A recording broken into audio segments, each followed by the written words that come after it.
இப்போது நம்ம பார்த்துட்ருக்கிறது சிவபெருமான் அன்னாபிஷேக கோலத்தில் இருக்கார் பாருங்க. அந்த தரிசனம் தான் நம்ம இப்போது தரிசனம் பண்ணிகிட்ருக்கோம். வீட்டில் இருந்தபடியே தரிசனம் செஞ்சுக்கோங்க. அதாவது யாரெல்லாம் கோவிலுக்கு போக முடியலையோ, கோவிலுக்கு போகலை அப்படின்றவங்க வீட்டிலேருந்தே தரிசனம் பண்ணிக்கோங்க. அன்னாபிஷேகம் செய்து கொண்டிருக்கிற காட்சி தான் நம்ம இப்போ பார்த்துருக்குறோம். மற்றும் காய்கறிகள், பழங்கள் எல்லாம் அலங்காரமாக நாம் பண்ணியிருக்கோம் சிவபெருமானுக்கு. அதாவது காய்கறிகள் கேரட் எல்லாம் நீட்டாக கட் பண்ணி வச்சுருக்காங்க. கத்திரிக்காயை ரவுண்டாக கட் பண்ணி, வெள்ளரிக்காய் ரவுண்டாக கட் பண்ணி பகவானுக்கு அலங்காரம் பண்ணியிருக்கிறாங்க. அதாவது அன்னாபிஷேக காட்சி நம்ம கண்டாலே போருங்க, நமக்கு நோய் நொடிகள் நீங்கும் மற்றும் வியாதிகள் நம்மகிட்ட நெருங்காது. மற்றும் நல்ல செய்திகள் நம்ம வீட்டுக்கு வரும் என்பது ஐதீகம். இப்போ கண்ணு பக்கத்தில் கேரட் வச்சுருக்காங்க புருவம் மாதிரி. மற்றும் கண்ணுக்குள்ளே திராட்சை பழம் வச்சுருக்காங்க ஐபால்ஸாக. அப்புறம் திராட்சை பழத்துலேயே மாலை போட்டிருக்காங்க. அருமையான அற்புதமான காட்சிங்க.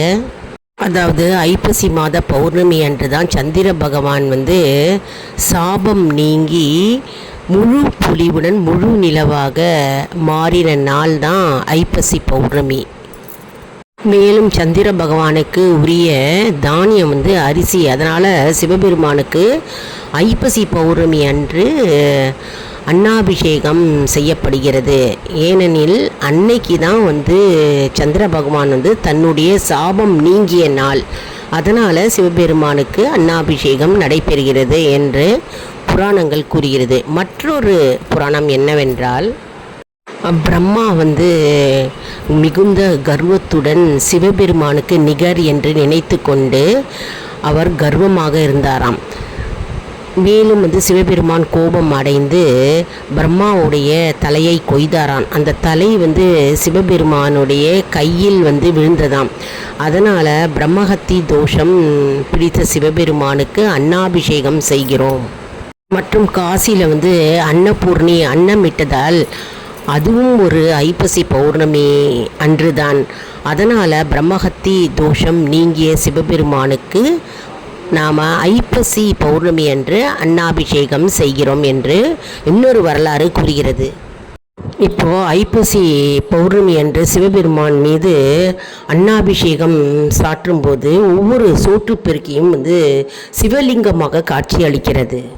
மேலும் இன்றைய தினம், அதாவது ஐப்பசி பௌர்ணமி அன்று அன்னாபிஷேக காட்சியை நம்ம கண்டால் 1 கோடி சிவலிங்கத்தை தரிசனம் செய்த பலன் நமக்கு சேருமம்.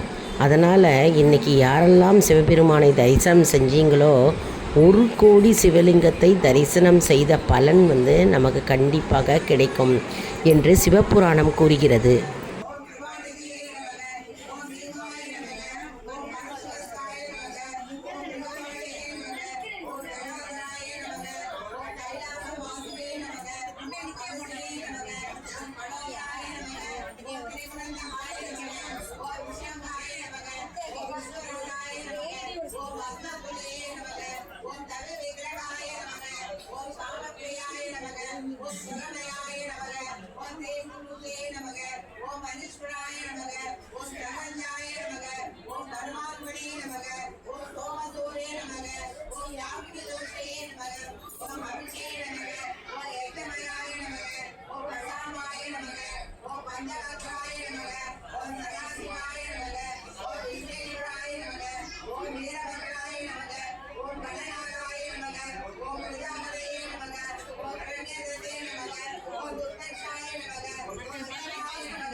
शम्भो देवा जय जय शिव शम्भो करुणामय शम्भो देवा वरदामय शम्भो शम्भो